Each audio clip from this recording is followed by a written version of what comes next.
Hello friends, আজকে আমি বানাবো আলু মটর।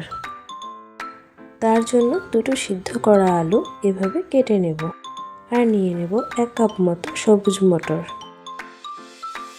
গ্যাসটা অন করে কড়াইটা একটু গরম করে নেব।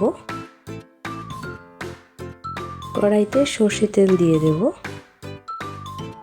তেলটা গরম হয়ে গেলে তাতে দিয়ে দেব 1 চামচ জিরে ফোড়ন।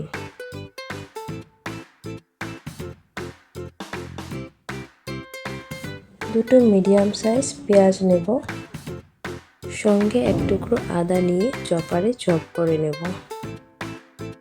পেঁয়াজটা গোল্ডেন ব্রাউন হওয়া পর্যন্ত এভাবে নাড়াচাড়া করে ভাজতে থাকব। একটা বড় টমেটো আর 3টে কাঁচা লঙ্কা চপারে চপ করে নিয়েছি।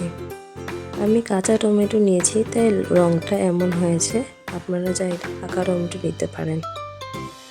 এবার 1 চামচ হলুদ গুঁড়ো আর 1 চামচ নুন দিয়ে ভালো করে ঢেকে কষিয়ে নেব।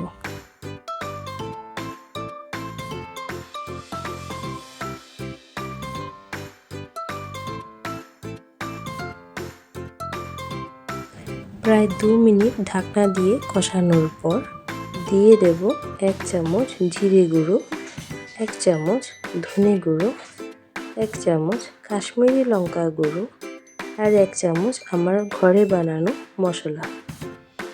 মশলাগুলোকে ভালো মতো নাড়াচাড়া করে ঢেকে প্রায় 3 মিনিট রান্না করে নেব।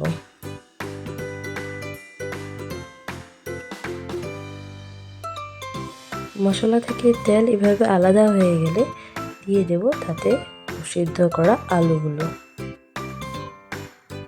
আলুগুলোকে মশলার সাথে একটু ভালো করে কষিয়ে নেব।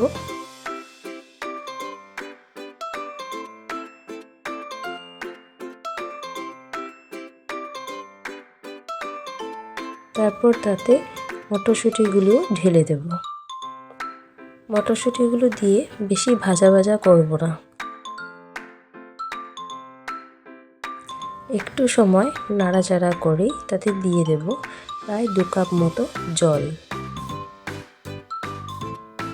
তরকারিটা একটু নাড়াচাড়া করে মিশিয়ে নিয়ে তাতে ঢাকনা দিয়ে দেব। এবার মিডিয়াম আঁচে কিছু সময় রান্না করব।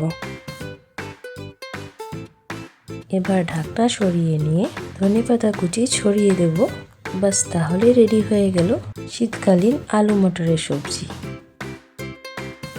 রেসিপিটা আপনাদের কেমন লেগেছে কমেন্টে আমাকে নিশ্চয়ই জানাবেন। আর যদি ভালো লেগে থাকে তাহলে লাইক, শেয়ার আর সাবস্ক্রাইব করে যাবেন।